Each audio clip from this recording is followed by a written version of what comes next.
નમસ્કાર વિદ્યાર્થી મિત્રો, લેબર્ટી સ્કૂલના ઓનલાઈન ક્લાસીસમાં આપનું હાર્દિક સ્વાગત છે. આપણે ધોરણ 11 માં અર્થશાસ્ત્રમાં પ્રકરણ 6 બજારમાં અગાઉ પૂર્ણ હરીફાઈ એટલે શું અને પૂર્ણ હરીફાઈના લક્ષણો વિશે ભણ્યા હતા. જ્યારે હવે આપણે આજના લેક્ચરમાં ઇજારો એટલે શું અને ઇજારાના લક્ષણો વિશે અભ્યાસ કરીશું.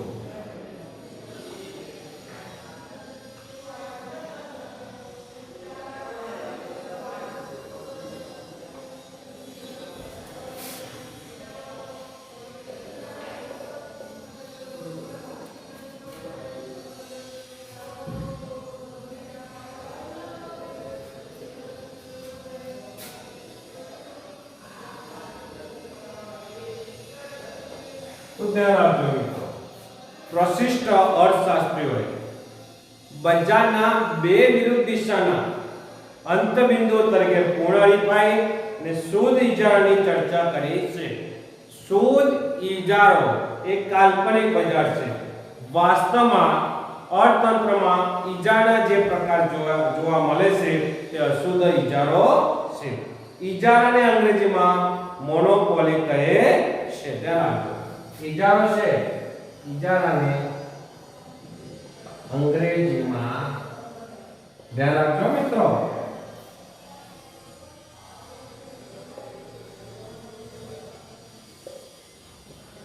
શું કહે? ઇજારાને અંગ્રેજીમાં મોનોપોલી કહે છે. જે ગ્રીક ભાષાનો શબ્દ છે. કઈ ભાષાનો શબ્દ છે મિત્રો? ગ્રીક ભાષા. કઈ ભાષાનો શબ્દ છે? ગ્રીક ભાષાનો શબ્દ છે. જેમાં મોનોજ અને પોલિન બે શબ્દોનો ઉપયોગ થાય છે. મોનોજ નો અર્થ એક અને પોલિન નો અર્થ વેચનાર થાય છે. એમાં બે શબ્દ છે, મોનોજ અને પોલિન. તો મોનોજ નો અર્થ એક થાય અને પોલિન નો અર્થ થાય છે વેચનાર. આ મોનોપોલી નો અર્થ એક વેચનારનું બજાર થાય છે. આ તો જો મોનોપોલી નો અર્થ જોઈએ તો એક વેચનારનું બજાર થાય છે. अब व्याख्या से इजारानी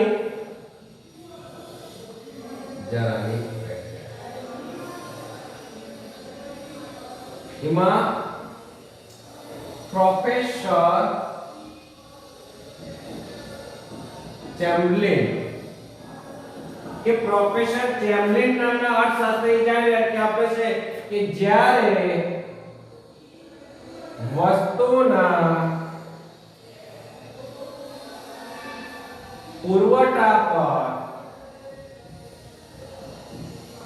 કોઈ એક પેઢીનો અંકુશ હોય તો તે ઇજારો છે. ધ્યાન રાખજો મિત્રો, ઇજારાની વ્યાખ્યામાં પ્રોફેસર ચેમ્બલિન નામના અર્થશાસ્ત્રી આપે છે કે જ્યારે વસ્તુના પુરવઠા પર કોઈ એક પેઢીનો અંકુશ હોય તો તે શું છે? ઇજારો. જ્યારે પ્રોફેસર સ્ટિંગલર નામના બીજા અર્થશાસ્ત્રી પ્રોફેસર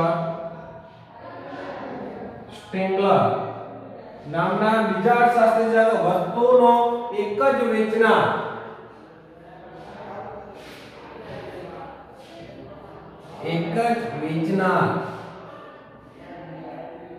એટલે ઇજારો. પ્રોફેસર સ્ટિંગલર જણાવે છે કે વસ્તુનો એક જ વેચનાર એટલે ઇજારાદાર. તો વિદ્યાર્થી મિત્રો, ઇજારાની વ્યાખ્યામાં પ્રોફેસર ચેમ્બલિન કહે છે જ્યારે વસ્તુના પુરવઠા પર કોઈ એક પેઢીનો અંકુશ હોય તો તે ઇજારો છે. જ્યારે અર્થશાસ્ત્રી પ્રોફેસર સ્ટિંગલર કહે છે વસ્તુનો એક જ વેચનાર એટલે ઇજારાદાર. તો હવે આપણે ઇજારાના લક્ષણો વિશે અભ્યાસ કરીશું.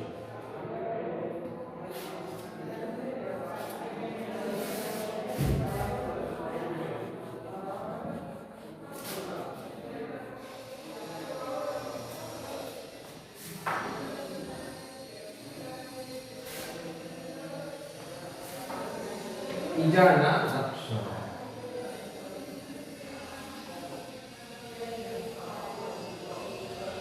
એમાં પહેલું લક્ષણ છે એક જ ઉત્પાદક કે વેચનાર અને અસંખ્ય ખરીદનાર. એક જ उत्पादक के वेचनार અને असंख्य ઈજાની વ્યાખ્યા જોઈએ મિત્રો. હવે આપણે ઈજાના લક્ષણો, ત્યાંનું લક્ષણ છે એક જ ઉત્પાદક કે વેચનાર અને અસંખ્ય ખરીદનાર. તો ઈજારા વાળા બજારમાં વસ્તુનો ઉત્પાદક કે વેચનાર એક જ હોય છે અને બજારમાં વસ્તુના પુરવઠા પર કાબુ ધરાવે છે.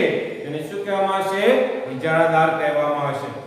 આ બજારમાં વસ્તુનો ઉત્પાદક કે વેચનાર એક જ હોવાથી હરીફાઈનું તત્વ જોવા મળતો નથી. વસ્તુનો જે ઉત્પાદક કે વેચનાર એક જ હોય છે અને માટે ઉત્પાદક કે વેચનાર વસ્તુની કિંમત ઉપર સંપૂર્ણ કાબુ ધરાવે છે. આમ બજારમાં ઉત્પાદક કે વેચનાર વસ્તુની કિંમત પર અસર કરી શકતો નથી. તેથી તેને કિંમત નક્કી કરનાર પ્રાઇસ મેકર તરીકે ઓળખવામાં આવે છે. જ્યારે બજારમાં ખરીદનાર અસંખ્ય હોય છે, જેથી બજારમાં એક ખરીદનારનું અસ્તિત્વ ખૂબ નાનું હોય છે અને ઇજારામાં હરીફાઈ ખરીદનાર વચ્ચે, ગ્રાહકો વચ્ચે જોવા મળે છે. આમ ખરીદનારો વસ્તુની કિંમત પર કોઈ અસર પાડી શકતા નથી. બીજું લક્ષણ છે નજીકની અવેજી વસ્તુનો અભાવ. નજીકની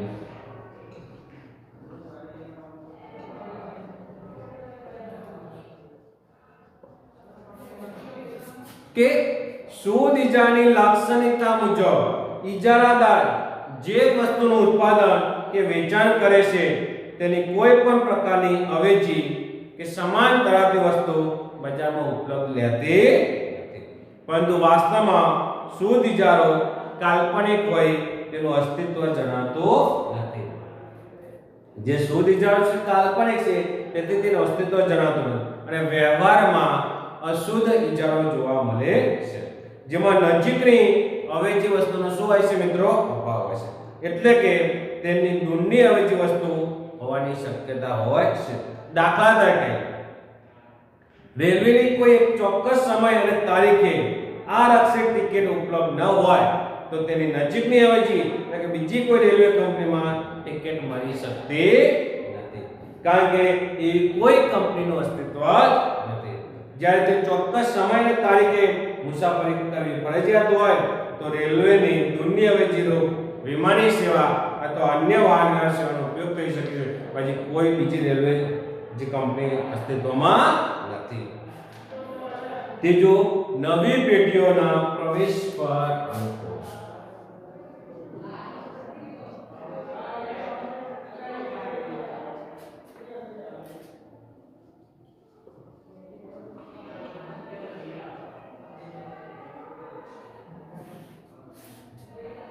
કે ઈજારાવાળા બજારમાં ઈજારદાર વિવિધ સ્વરૂપમાં ઈજારા ધરાવે છે. ઈજારનો અર્થ એટલે કે એક જ ઉત્પાદક કે વેચનારનું અસ્તિત્વ. ઈજારો એટલે કે એક જ ઉત્પાદક કે વેચનારનું અસ્તિત્વ. આ બજારમાં ઈજારો તોડવો શક્ય હોય છે, તેમ છતાં તે સરળ પ્રક્રિયા ન હોવાથી ઈજારદાર પોતાનો ઈજારો લાંબા સમય સુધી ટકાવી શકે છે. આવા સંજોગોમાં તેનો કોઈ હરીફ બજારમાં ન હોવાથી તે કિંમત પર શું ધરાવે છે મિત્રો? કાબુ ધરાવે છે અને અસામાન્ય નફો પ્રાપ્ત કરે છે. આમ ઇજારાવાળા બજારમાં અસામાન્ય નફાની સ્થિતિ હોવા છતાં અન્ય પેઢીઓ અસામાન્ય નફાથી આકર્ષાઈને ઉદ્યોગમાં પ્રવેશ કરી શકતી નથી, કારણ કે આમાં અસામાન્ય નફાની સ્થિતિ હોય છે અને અસામાન્ય નફાથી આકર્ષાઈને તે કોઈ પણ ઉદ્યોગોમાં પ્રવેશ કરી શકતી નથી, કારણ કે ઇજારાદાર એવા સંજોગોમાં કુદરતી, કાયદાકીય, અનુભવ, આવડત વગેરે પાસાઓ દ્વારા પેઢીઓનો પ્રવેશ અવરોધે છે, જેથી ઇજારાવાળા બજારમાં પેઢીઓ પ્રવેશ કરી શકતી નથી. ચોથું જોઈએ, કિંમત અને વેચાણ પર કાબુ.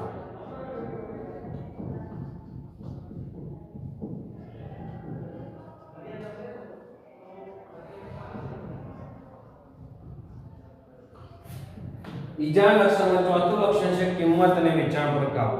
કે ઇજારાવાળા બજારમાં ઇજારાદાર મહત્તમ નફાના આશયથી વસ્તુના પુરવઠા પર શું ધરાવે છે મિત્રો? કાબુ ધરાવે છે. ઇજારાદાર એક સાથે વસ્તુની કિંમત અને વસ્તુના વેચાણ પર કાબુ મેળવી શકતો નથી. એનો અર્થ એ થાય છે કે ઇજારાદાર વસ્તુની કિંમત ઊંચી નક્કી કરવા માંગતો હોય તો તેને બજારમાં વસ્તુનું ઓછું વેચાણ સ્વીકારવું પડે છે. કે ઇજારાદાર વ્યક્તિ છે વસ્તુની ઊંચી કિંમત નક્કી કરવા માંગતો હોય તો બજારમાં તેને વસ્તુનું ઓછું વેચાણ સ્વીકારવું પડે. પણ જો તે વસ્તુનું વેચાણ વધારવા ઈચ્છતો હોય તો તેને વસ્તુની કિંમત કેવી સ્વીકારવી પડે છે? નીચી સ્વીકારવી પડે છે. આમ ઇજારાદાર કિંમત અને વેચાણ રૂપી બંને ઘોડા પર એક સમયે એક સાથે આરૂઢ થઈ શકતો નથી. ઊંચી કિંમત લઈ વધુ વેચાણ કરવું ઇજારાદાર માટે શક્ય હોતું નથી. હવે આગળનો અસામાન્ય નફો.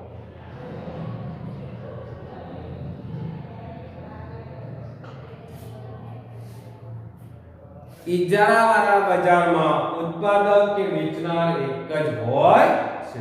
ઉપરાંત આ બજારમાં નવી પેઢીઓનો પ્રવેશ બંધ હોવાથી ઇજારાદાર ટૂંકા ગાળામાં તેમજ લાંબા ગાળામાં કોઈ પણ હરીફાઈ વગર અસામાન્ય નફાની સ્થિતિનો લાભ લઈ શકે છે. અહીં વસ્તુનો વેચનાર કિંમત ઊંચી રાખી શકતો હોય છે જેથી તે સરેરાશ કરતી ઊંચી કિંમત રાખી નફો મેળવી શકે છે. છઠ્ઠું લક્ષણ કિંમત ભેદભાવ.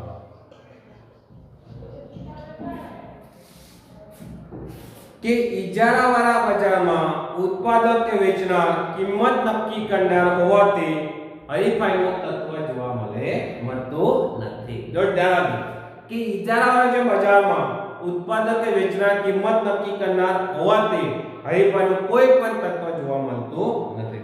જેથી ઇજારાદાર ઘણીવાર આ તકનો લાભ લેવા એક જ વસ્તુના જુદી જુદી કિંમત વસૂલી શકે છે અથવા તો વસ્તુના જુદા જુદા ઉપયોગ અનુસાર જુદી જુદી કિંમત વસૂલી શકે છે. આમ સરવાળે ઇજારાદાર કિંમત ભેદભાવની નીતિનો ઉપયોગ કરી શકે છે. દાખલા તરીકે ડોક્ટર. શું? ડોક્ટર. આગળ જોઈએ પેટી એજ.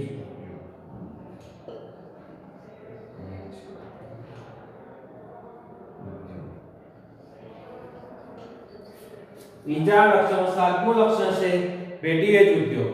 કે વાસ્તવમાં પેઢી એટલે ઉત્પાદન કરવું એક સ્વતંત્ર એકમ, જ્યારે ઉદ્યોગ એટલે એક સરખી વસ્તુનું ઉત્પાદન કરતી પેઢીઓનો સમૂહ. પરંતુ ઇજારાવાળા બજારમાં ઉત્પાદક કે વેચનાર એક જ હોવાથી તે વાસ્તવમાં પેઢી અને આવા ઉદ્યોગોમાં પેઢીઓના સમૂહ પણ આ એક પેઢીથી જ થાય છે. માટે કહી શકાય કે ઇજારાવાળા બજારમાં પેઢી એ જ ઉદ્યોગ છે. તો વિદ્યાર્થી મિત્રો, ઇજારાના લક્ષણો અને ઇજારાની વ્યાખ્યા તમને સમજણ પડી ગઈ હશે. ફરીથી એકવાર કે ઇજારાને અંગ્રેજીમાં શું કહે છે? મોનોપોલી કહે છે. જે કઈ ભાષાનો શબ્દ છે? ગ્રીક ભાષાનો.